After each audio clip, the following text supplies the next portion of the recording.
Good morning students, welcome to the online class. आज हम आपकी 12th क्लास की जो बुक है themes in Indian history part 1 इसको स्टार्ट करेंगे। हमने इसकी पिछली क्लास में थीम 1 कंप्लीट कर ली थी। आज हम आगे की ओर बढ़ेंगे और थीम 2 के बारे में देखेंगे। ठीक है, तो पेज नंबर 28 पे जहाँ पर आपका थीम 2 स्टार्ट हो रहा है आज हम यहाँ पढ़ेंगे। तो देखिए, इससे पहले हम लोगों ने थीम 1 के दौरान सबसे पहले मोहेंजोदारो और हड़प्पन सिविलाइजेशन के बारे में समझा था। हमने ये देखा कि किस प्रकार ये सिविलाइजेशंस बनी और कैसे ये एकदम फ्लोरिश हुई और किस प्रकार इनका एंड हुआ और कैसे हमने इन्हें डिस्कवर किया, उसके बारे में कंप्लीट डिटेल्स हमने पिछली क्लास में देख ली थी। तो आज हम अपनी थीम 2 स्टार्ट करते हैं जिसका नाम है किंग्स, फार्मर्स एंड टाउन्स। ठीक है, और ये जो थीम है ये थीम आपकी किस टाइमलाइन पर बेस्ड है? ये है 600 BC से लेकर 600 CE तक। ठीक है, तो क्राइस्ट के बर्थ से पहले 600 ईयर्स और उसके बाद में 600 ईयर्स। तो बेसिकली ये जो 1200 ईयर्स का ये जो पीरियड था, इस पीरियड के दौरान क्या क्या चेंजेस हुए वो हम इस थीम में समझेंगे। तो देखिए, इस थीम में बेसिकली अर्ली स्टेट्स और इकोनॉमीज के बारे में बताया गया है। तो देखिए, इसकी चैप्टर की शुरुआत करते हैं। इसमें कहा गया है शुरुआत में, There were several developments in different parts of the subcontinent during the long span of 1500 years following the end of the Harappan civilization। ये हमने पिछली थीम में देखा था कि हड़प्पन civilizations जो थी, हड़प्पन सिटीज़ जो थी, they came to an end। और जब उनका एंड हो गया तो हमें ये पता चला कि लोगों ने उसको एबॉलिश कर दिया था, उस पूरे एरिया को उन्होंने छोड़ दिया और नई सेटलमेंट्स बनाने लग गए थे। तो हड़प्पन सिविलाइजेशन के एंड होने के बाद में 1500 ईयर्स का जो एक स्पैन था, इस स्पैन के दौरान हमारे सब कॉन्टिनेंट के अंदर कई बड़े बड़े डेवलपमेंट्स हुए, कई बड़ी चीज़ें हुई थी। देखिए, आगे कहा गया है, this was also the period during which the Rigveda was composed by people living along the Indus and in tributaries. तो इंडस नदी जो है और उसकी जो ट्रिब्यूटरीज है, इनके आसपास रहने वाले लोगों ने इसी 1500s के पीरियड के दौरान, इसी स्पैन के अंदर जो अर्लियर टेक्स्ट थे, हमारे अर्लीस्ट टेक्स्ट ऋग्वेदा, उसे कंपोज किया था। Agricultural settlements emerged in many parts of the sub continent. और कई हमारे पूरे इंडियन सब कॉन्टिनेंट के कई ऐसे पार्ट्स थे जहां पर एग्रीकल्चरल सेटलमेंट्स बने, यानी कि वो सेटलमेंट्स जो प्राइमरीली एग्रीकल्चर के ऊपर ही बेस्ड थे।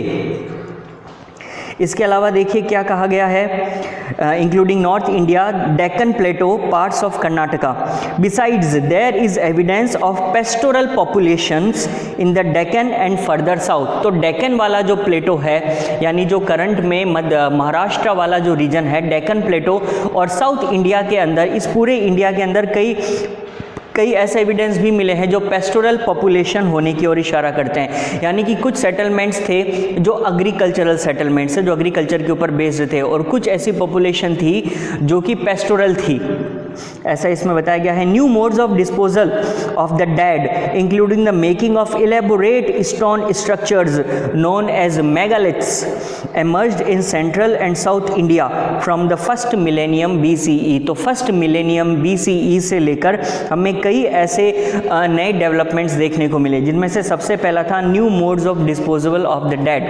जो डेड थे, लोगों के मर जाने के बाद उनके डिस्पोजल के लिए कई नए डेवलपमेंट्स बनाए गए, नई प्रकार की ग्रेव्स, नई प्रकार का सिस्टम उन्होंने एक शुरू कर दिया था। इसके अलावा ये देखा जाता है कि यही वो पीरियड था जब मेगालिथ्स को बनाया गया था। मेगालिथ्स बेसिकली स्टोन के बड़े बड़े स्ट्रक्चर्स थे जो उस हिस्टोरिकल पीरियड के दौरान पाए जाते हैं। ठीक है, बहुत बड़े स्ट्रक्चर्स थे जिनके ऊपर कई प्रकार की हमें कार्विंग्स देखने को मिलती है और इन्हें स्टोन पर इंग्रेव्ड करके उनमें कई इंस्क्रिप्शंस लिखे गए थे। तो ये जो मेगालिथिक स्ट्रक्चर्स है, ये ज़्यादातर हमें इसी पीरियड के दौरान देखने को मिलते हैं। In many cases the dead were buried with A rich range of iron tools and weapons. ये वो पीरियड था जब आयरन का बहुत ज़्यादा एक्सटेंसिवली यूज़ किया जाने लगा था, और इस पीरियड के दौरान कई बार हमें ये देखने को मिला जो डेड बॉडीज़ थी उनके साथ में आयरन के टूल्स और आयरन के कई वेपन्स को भी साथ में ही बरी किया जाता था। From 6th century BC there is evidence that there were other trends as well, इसके अलावा भी कई ऐसे ट्रेंड्स हमें देखने को मिले। Perhaps the most visible was the emergence of early states, empires and kingdoms. सबसे बड़ा डेवलपमेंट हमें ये देखने को मिला 6th सेंचुरी ऑनवर्ड्स कि हमें कई तरीके के अर्ली स्टेट्स, कई एम्पायर्स और कई किंगडम्स उस दौरान पैदा हुए। देखिए हड़प्पन सिविलाइजेशन के दौरान किंगडम्स होने के लिए बहुत ज़्यादा इलेबोरेटली हमें कहीं पर हिस्ट्री में ऐसा एविडेंस नहीं मिलता है, लेकिन हड़प्पन सिविलाइजेशंस के एंड हो जाने के बाद वाला जो पीरियड था, जिस पीरियड में महाजनपदा और जनपदास बनाए गए थे, उस दौरान हमें कई एम्पायर्स और किंगडम्स के बारे में जानने को मिलता है। कई ऐसी लीनिएज फॉलो की गई थी, किंग्स, उनके बाद में उनके फैमिली में से ही दूसरे लोगों का किंग्स बनना वगैरह, इस प्रकार के एम्पायर और किंगडम्स इस हिस्टोरिकल पीरियड के दौरान ज़्यादा थे। नेक्स्ट देखिए क्या कहा गया है, underlying these political processes were other changes evident in the ways in which agricultural production was organised, simultaneously new towns appeared almost throughout the subcontinent. हमें ये मालूम है कि उस वक्त पूरे इंडियन सब कॉन्टिनेंट में कई जगहों के ऊपर हर थोड़ी दूरी पर कई नए टाउन्स अपीयर हो गए, कई नए टाउन्स बन गए जो अर्लियर एग्जिस्ट नहीं करते थे। ट्राइबल लैंड हो सकता था, पेस्टोरल लैंड हो सकता था, लेकिन हड़प्पन सिटीज़ के बाद में इमीडिएटली पूरे जो सब कॉन्टिनेंट थे उस दौरान कई नए टाउन्स अपीयर हुए, ऐसा एविडेंट है। Historians attempt to understand these developments by drawing on a range of sources. अब देखिए हमारे हिस्टोरियंस ने इस चीज़ को समझने के लिए, इन डेवलपमेंट्स को अंडरस्टैंड करने के लिए कई रेंज ऑफ सोर्सेज का यूज़ किया, जिसमें से मेजर सोर्सेज थे इंस्क्रिप्शंस, टेक्स्ट, कॉइन्स और जितना भी विजुअल मटेरियल हमें मिला वहाँ पर उनके बारे में। As we will see this is a complex process, you will also notice that these sources do not tell the entire story. Obviously ये चीज़ आप समझ सकते हैं कि उस टाइम हमें बहुत ज़्यादा रिटर्न टेक्स्ट अवेलेबल नहीं था, उस वक्त के लोग किस प्रकार की लाइफ स्टाइल जीते थे, हमें इसके बारे में कंप्लीट एंटायर स्टोरी मालूम नहीं है। हमने सिर्फ बिल्ड करने की कोशिश की है, हमने एक थीम सेट करने की कोशिश की है, कंप्लीट स्टोरी हमें नहीं मालूम है। चलिए अब हम लोग नेक्स्ट स्टार्ट करते हैं। फर्स्ट पॉइंट है जो कि कहता है प्रिंसेप एंड पियदासी। देखिए यहाँ पर क्या बताया गया है, प्रिंसेप एंड पियदासी। यहाँ पर ये जो वर्ड है प्रिंसेप, ये यूज़ किया गया है जेम्स प्रिंसेप के लिए, और जेम्स प्रिंसेप एक ऑफिसर थे जो ईस्ट इंडिया कंपनी के लिए काम करते थे। उन्होंने हिस्टोरिकल इन चीज़ों के बारे में बहुत ज़्यादा स्टडी किया और उनकी रिसर्च की वजह से हमें बहुत कुछ मालूम है। उन्होंने अर्लीस्ट इंस्क्रिप्शंस को रीड करने का मेथड डेवलप किया था, तो इसलिए जेम्स प्रिंसेप का यहाँ पर नाम यूज़ किया गया है। और जेम्स प्रिंसेप के अलावा जो दूसरा टर्म है वो है पियदासी। बेसिकली ये है प्रियदर्शी। प्रिय का मतलब होता है जो देखने में आपको बहुत प्रिय लगे, बहुत प्यारा लगे, और दर्शी मतलब देखने में। तो प्रियदर्शी का मतलब जो बहुत खूबसूरत हो देखने में, बहुत अच्छा आपको लुभावना लगे देखने में, उसके लिए वर्ड यूज़ किया जाता है। अब यहाँ प्रियदर्शी को उन्होंने पियदासी बोला गया है। तो देखिए यहाँ पर क्या कहती है ये पैराग्राफ में, some of the most momentous developments in Indian epigraphy took place in the 1830s। देखिए एपिग्राफी का मतलब होता है इंस्क्रिप्शंस को रीड करना, और इंस्क्रिप्शंस का एग्जैक्ट मीनिंग क्या होता है वो आपको पेज नंबर 29 के इस पैराग्राफ में दिया गया है। तो हम पहले थोड़ा सा इंस्क्रिप्शंस के बारे में पढ़ लेते हैं। देखिए लिखा गया है, inscriptions are writings engraved on hard surfaces.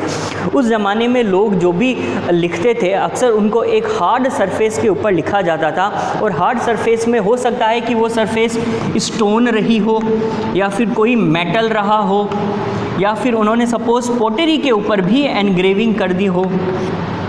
तो उस वक्त लोग रिटर्न डॉक्यूमेंटेशन करने के लिए, लिखने के लिए स्टोन या मेटल या फिर पॉटरी जैसी हार्ड सरफेसेस का यूज़ करते थे। इनके ऊपर वो जो भी लिखना चाहते थे उसे एनग्रेव कर दिया जाता था, उसकी खुदाई कर दी जाती थी ताकि वो बहुत लंबे ड्यूरेशन के लिए प्रिजर्व किए जा सके। इसे हम लोग कहते हैं इंस्क्रिप्शंस। और ये जो इंस्क्रिप्शंस है ज़्यादातर उस वक्त के जो एम्पायर्स वगैरह थे, जो एम्परर्स थे, उनकी अचीवमेंट्स बताने के लिए रिकॉर्ड किए जाते थे। अक्सर कोई भी किंग का अचीवमेंट होता था तो उस अचीवमेंट को एनग्रेव कर दिया जाता जाता था इंस्क्रिप्शंस के ऊपर, या फिर सपोज़ उस वक्त किसी ने कोई ऐसा कोई बड़ा काम किया है, कोई बड़ा रिवार्ड है, तो उसके लिए इस प्रकार के इंस्क्रिप्शंस का यूज़ किया जाता था। देखिए इसने आगे लिखा भी है, अचीवमेंट्स है या एक्टिविटीज़, आइडियाज़ कमीशनड, इसके अलावा एक्सप्लॉइट्स ऑफ किंग्स, या फिर कोई डोनेशन है, कोई रिलीजियस डोनेशन करी, मान लीजिए किसी वेल्दी पर्सन ने किसी टेम्पल बनाने के लिए किसी रिलीजियस पर्पस से एक बड़ी डोनेशन करी, तो अक्सर उस टेम्पल के बाहर स्टोन के ऊपर एक एंग्रेविंग मिलती थी हमें, जहाँ पर उसका रिकॉर्ड शो किया जाता था। तो इन्हें हम लोग कहते हैं इंस्क्रिप्शंस। अब देखिए ये जो इंस्क्रिप्शंस है, इंस्क्रिप्शंस को रीड करना, उनको पढ़कर उनका मतलब समझना, इस प्रोसेस को कहा जाता है एपिग्राफी।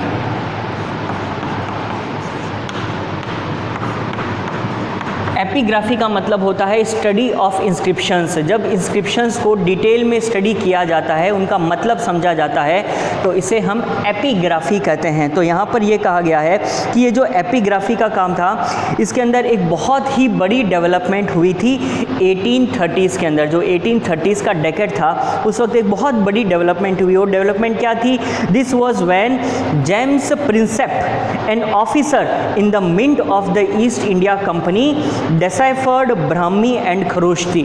उस वक्त जो अर्लीस्ट इंस्क्रिप्शंस थी इस पीरियड की, उन्हें 2 लैंग्वेजेस में लिखा जाता था, और ये 2 लैंग्वेजेस थी, एक लैंग्वेज थी ब्राह्मी और दूसरी थी खरोष्टी।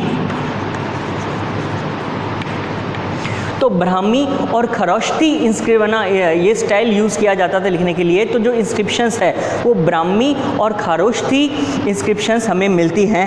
अब देखिए इसके अंदर एक पॉइंट ये है कि शुरुआत में ब्राह्मी और खरोष्टी को डिसाइफर नहीं किया जा सका था। उन्होंने ब्राह्मी और खरोष्टी स्क्रिप्ट में क्या लिखा है उसे हम पढ़ नहीं पाए थे, लेकिन एक पर्सन था जिसका नाम था जेम्स प्रिंसेप, और ये ईस्ट इंडिया कंपनी की एक मिंट में ऑफिसर थे। इन्होंने उसको बहुत डिटेल में स्टडी किया और फाइनली उन्होंने इन दोनों स्क्रिप्ट्स को डिसाइफर कर लिया। वो ये समझ पाए कि इन स्क्रिप्ट्स के अंदर क्या लिखा गया है। He found that most of these mentioned a king referred to as पियदासी। और जब उन्होंने इन दोनों स्क्रिप्ट्स को स्टडी कर लिया तो उनको ये पता चला कि इन दोनों ही लैंग्वेजेस को यूज़ करके जो इंस्क्रिप्शंस मिले हैं, उन सब इंस्क्रिप्शंस में एक पर्टिकुलर ऐसा टर्म है जो कई बार आया है, और वो टर्म वहाँ के किंग को रेफ़र करने के लिए था, जिसको रेफ़र किया गया था एज पियदासी। यानी इसका मतलब है meaning pleasant to behold. Behold का मतलब देखना, और प्लीजेंट का मतलब जब कोई बहुत प्यारा लगे, तो जो देखने में बहुत प्यारा है, बहुत अच्छा है, उसके लिए एक वर्ड पियदासी बहुत यूज़ किया गया था। There were a few inscriptions which also referred to the king as Ashoka. इसके अलावा कई ऐसे इंस्क्रिप्शंस थे जिनमें अशोका को रेफर किया गया था, one of the most famous rulers non from Buddhist text. इसके अलावा जो बुद्धिस्ट टेक्स्ट थे उसमें तो अशोकों का वैसे भी बहुत ज़्यादा अशोका का मेंशन किया गया है। तो जेम्स प्रिंसेप ने जिन इंस्क्रिप्शंस को डिसाइफर किया उनमें भी अशोका नाम काफ़ी बार आया था। This gave a new direction to investigations into early Indian political history as Europeans and Indian scholars used inscriptions and text composed in a variety of languages to reconstruct the lineages of major dynasties that had ruled the subcontinent। और अब हमें यहाँ से एक नई direction मिल गई। James Prinsep के इस एफर्ट की वजह से हम कई ऐसी इंस्क्रिप्शंस थी जो उस दौर की मौजूद थी, और अब हम उन्हें डिसाइफर कर पाए, और अब हम उनकी पॉलिटिकल हिस्ट्री को समझ सकते थे। और अब यूरोपियंस और इंडियन स्कॉलर्स ने मिलकर कई वैरायटी ऑफ लैंग्वेजेस को जब पढ़ा, तो वो लीनिएज का मतलब होता है किंग के बाद में, उसके बाद में और कौन किंग बना, फिर उसके बाद में कौन किंग बना, ये जो एक प्रकार का क्रम है जिसे फॉलो किया था किंग्स का, एम्पायर्स का, इस लीनिएज को हम लोग स्टडी कर पाए। इस लीनिएज जितनी भी मेजर डायनेस्टीज़ थी, उन सब मेजर डायनेस्टीज़ का लीनिएज हम इंस्क्रिप्शंस को डिसाइफर करने के बाद में समझ पाए थे। As a result the broad contours of political history were in place by the early decades of the 20th century। और जब 20th century की शुरुआत हुई, जो early decades थे 1900 onwards, 1910, 1920, 30s, उस दौरान हम लोगों को मेजर कॉन्टूर मिल गया था पॉलिटिकल हिस्ट्री का कि हड़प्पन सिविलाइजेशन के एंड होने के बाद में जो एम्पायर्स बने थे, जो नए टाउन्स बने थे, उन टाउन्स के अंदर, उन एम्पायर्स के अंदर पॉलिटिक्स कैसे चलती थी, पॉलिटिकल हिस्ट्री वहाँ की कैसी थी, वहाँ का एडमिनिस्ट्रेटिव सेटअप कैसा था, ये सारा हमने काफ़ी हद तक जान लिया। Subsequently scholars began to shift their focus to the context of political history. अब चूंकि जब हमें इतना वाइड मटेरियल हमारे लिए अवेलेबल हो चुका है तो हमारे स्कॉलर्स ने पॉलिटिकल हिस्ट्री को अपना फोकस बना लिया और उन्होंने इन्वेस्टिगेशन शुरू कर दी whether there were connections between political changes and economic and social development. तो क्या वहाँ के जो इकोनॉमिक और सोशल डेवलपमेंट्स हुए थे उनके बीच में और पॉलिटिक्स के बीच में कोई कनेक्शन था, ये उन्होंने इन्वेस्टिगेट करना शुरू कर दिया। It was soon realised that while there were links these were not always simple और डायरेक्ट। वैसे लिंक्स थे पॉलिटिकल हिस्ट्री में और सोशल इकोनॉमिक हिस्ट्री में लिंक्स थे, लेकिन ये डायरेक्ट लिंक्स थे ऐसा ज़रूरी नहीं है, लेकिन लिंक्स थे ऐसा हमें पता चलता है। तो देखिए ये इन्होंने अभी तक सिर्फ एक नॉर्मल डिस्क्रिप्शन दिया है इस चैप्टर के बारे में। अब हम अपना मेजर पॉइंट स्टार्ट करेंगे। सबसे पहला पॉइंट है अर्लीस्ट स्टेट्स के बारे में, ठीक है। तो सबसे पहला पॉइंट है द 16 महाजनपदास। देखिए अब यहाँ पर एक वर्ड यूज लिया गया है जिसे इन्होंने बोला है जनपदा।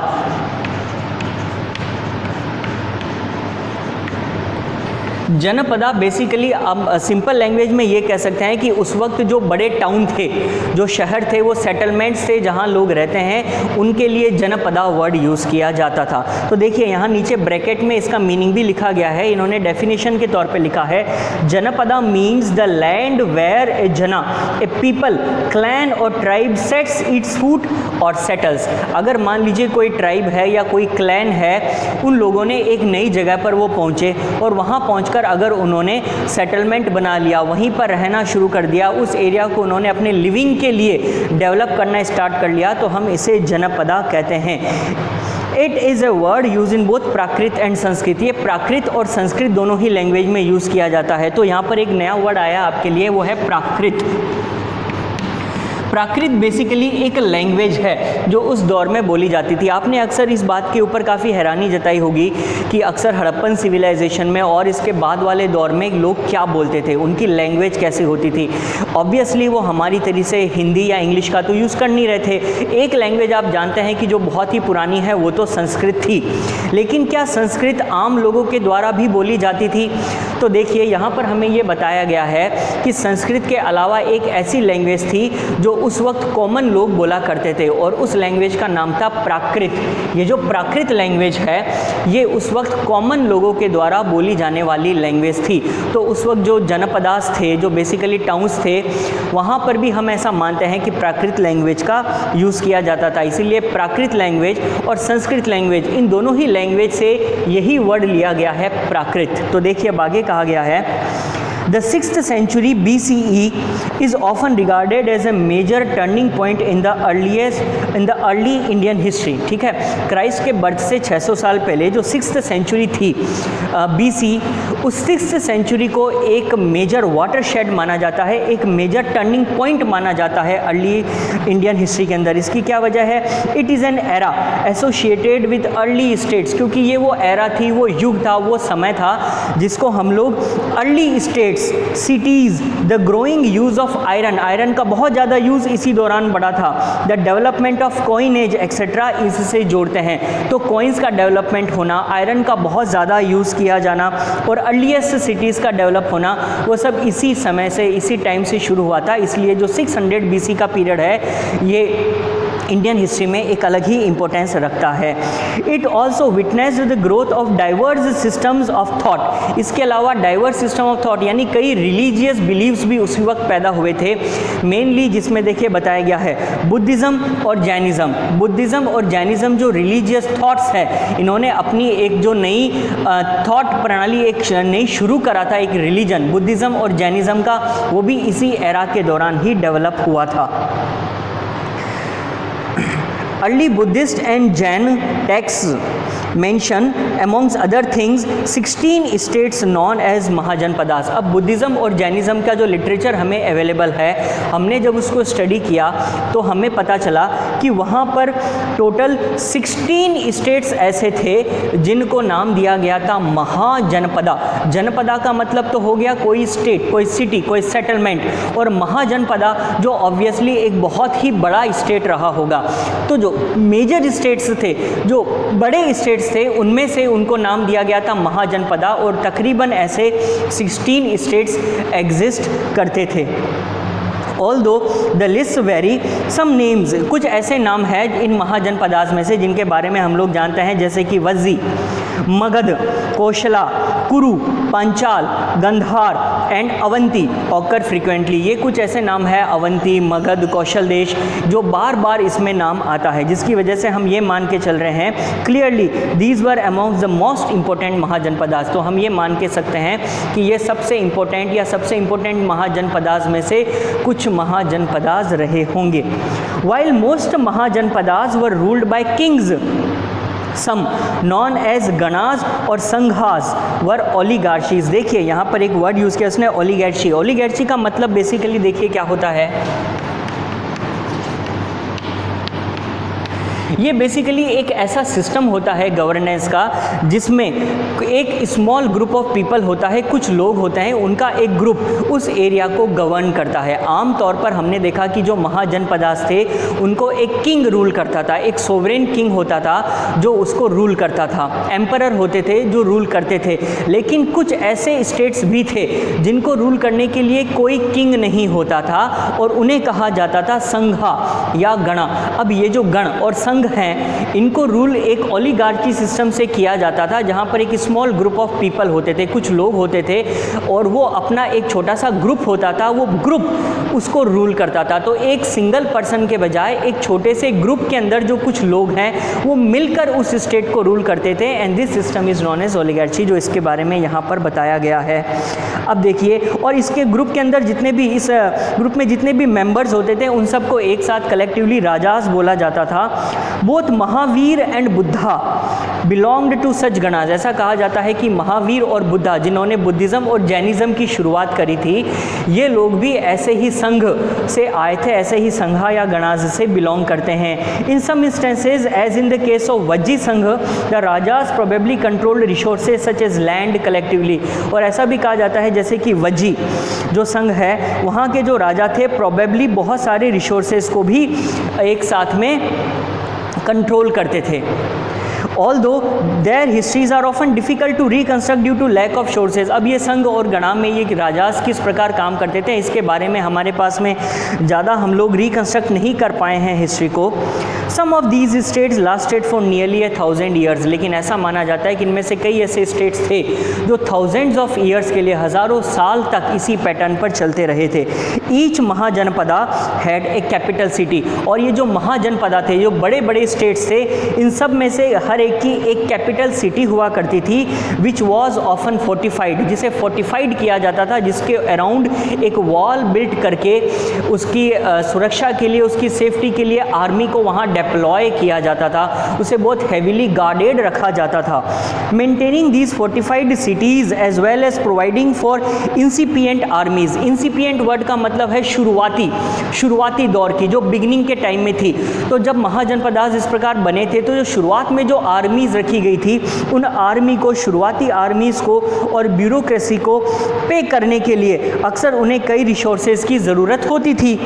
From 6th century onwards Brahmins began composing Sanskrit texts known as Dharmasutras. और फिर 6th सेंचुरी ऑनवर्ड्स ब्राह्मण्स ने संस्कृत टेक्स्ट धर्मसूत्रास का भी उन्होंने उसको कंपोज करना शुरू कर दिया था। ये मैं आपको डिटेल नेक्स्ट क्लास के दौरान बताऊंगा। फिलहाल आज हम अपना लेक्चर यहीं तक रखते हैं। तो अभी हमने शुरुआत करा है 600 BC से लेकर 600 CE तक का पीरियड। ये जो 1200s का जो स्पैन है, इस दौरान कैसे अर्ली स्टेट्स बने थे और ये मगध, कुशाल और वज्जी जैसे किंगडम्स कैसे शुरू हुए थे, गण और संघा और महाजनपदास के बारे में डिटेल हम इस चैप्टर में और आगे पढ़ेंगे। यहाँ तक मैंने जो कुछ भी पढ़ाया है, एक बार आप इसे वापस स्टडी करके देखिएगा। नेक्स्ट क्लास में हम इसे कंटिन्यू करेंगे। Thank you.